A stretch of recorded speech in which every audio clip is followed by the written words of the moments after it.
Hi everyone.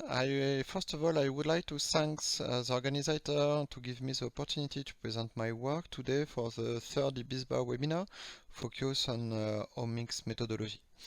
I'm Florent Belver. I co-lead MetaTool Facilities, which is located in Toulouse Biotechnology Institute. I'm research engineer and I'm focused on developing methodology in metabolomics and fluxomics. Today I present you a work around the developing of methodology for functional analysis of mevalonate pathway by LC-HRMS. So the context is that isoprenoids is one of the most abundant and diverse family of biological molecules. The specificity of this molecule is that all these molecules are composed with 5 carbon units called isoprene. This chemical class is involved in a wide range of physiological processes in a lot of kingdom, like in plants or animals. And for example, they are involved in plant defense against pathogen, or they are involved in the fluidity of membranes. This is a very important class of compound. Also, in this class, we find a lot of molecules that have a strong biological activities, in particularly against human disease, with anti-cancer activity, for example, or anti-inflammatories, antioxidants. These compounds, we have a broad range of commercial application in agriculture, in cosmetic, and also in health. And because it's important to drive some intense effort to develop cost-effective and sustainable manufacturing process in biotechnology, we need to know and to analyze the regulation of all the isoprenoid biosynthesis. And the precursor of all isoprenoid is the mevalonate pathway, which you can see in the screen. The mevalonate pathway begins with acyl-CoA, acetyl-CoA, and HMG-CoA, and we have the production of mevalonate, and after we have the production of phosphorylated intermediate until isopentenyl pyrophosphate called IPP, which is a unit of 5 carbons, and after you can accumulate this 5 units carbon in GPP, geranyl pyrophosphate, fluorylated pyrophosphate, or geranyl pyrophosphate. So to improve the production of isoprenoid, we need to have methods to be able to analyze functionally the mevalonate pathway. And for there is no complete framework to analyze this pathway. We decide to develop that, and you have to know that to do the functional analysis of metabolism, for example, for a cell, you need different kind of information. If you have a complete functional analysis, you need first of all to have macrokinetics data, which means that you need the growth rate of your cells. You have to know the byproduct production. You have to know the biomass with the carbon sources also. So you need all this information. After, you need to have access of the pools, the quantitative and qualitative information for all the metabolites, and you can apply some classical metabolomics approaches. And to finish, you need some C13 fluxomic experiment if you want to have access to the rates of biochemical reaction and to be able to calculate some flux around the different pathway. If I make a light in this last part, the C13 experiment is a very important experiment to be able to have access to the functional analysis of pathway. And to conduct this kind of experiment, at the beginning you have to use some C13 label compound or if you want to analyze nitrogen metabolism, you can use some 15 nitrogen label compounds. But you need to do the enrichment of your organism with the label compound, and after you can do some sampling of metabolites and before performing isotopic analysis. To performing isotopic analysis, you have two complementary way to analyze this isotopic data. The first one is NMR, with you can give access to the positional incorporation of labeling in compounds. And the complementary one is the mass spectrometry, which you can have access to the global incorporation of labeling in your compounds.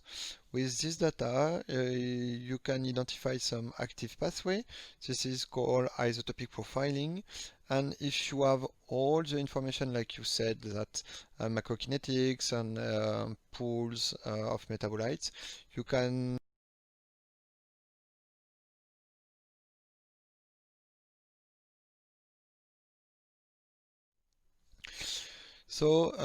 in this work, the question is if I perform some modification, genetic modification in the mevalonate pathway to increase the production of isoprenoids or to produce new isoprenoid,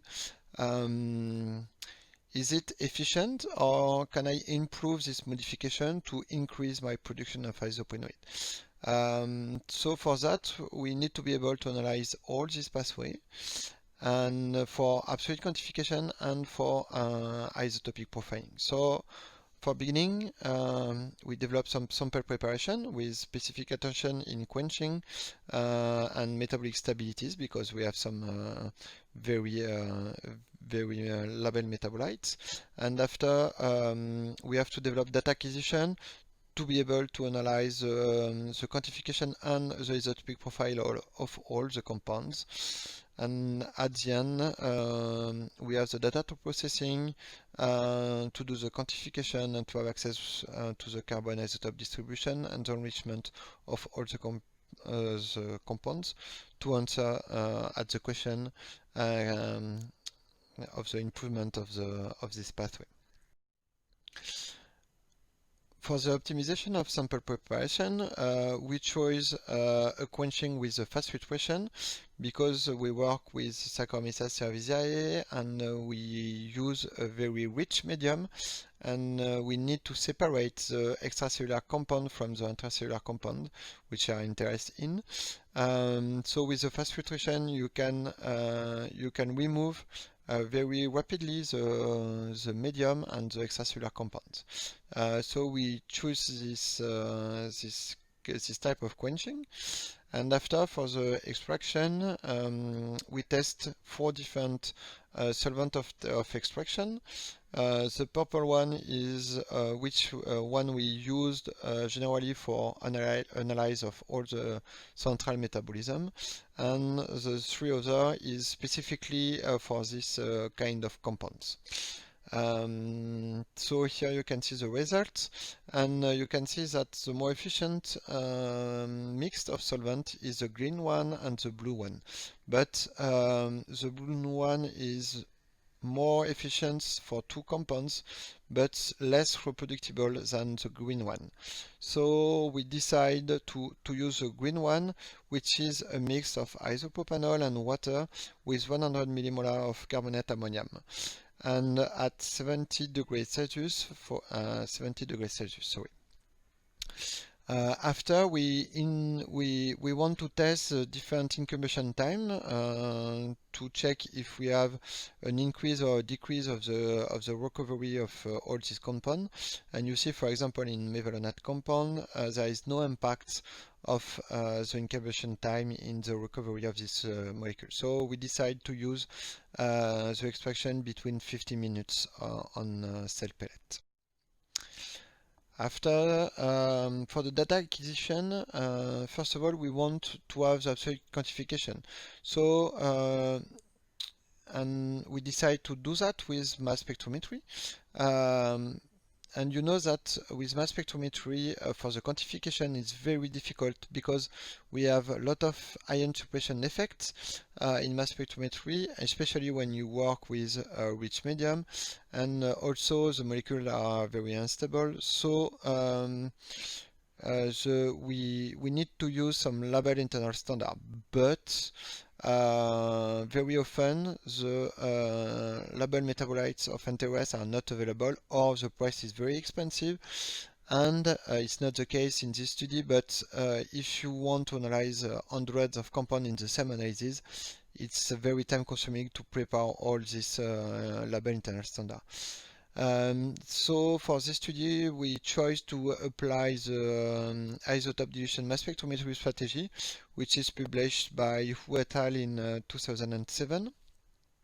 And the principle of this approach is to do a culture of microorganism with fully carbon sources, and like this you will have all your metabolites fully labeled, and you will use this extract with all your compound of interest to mix with the culture for the quantification, or mixed with standard for the absolute quantification.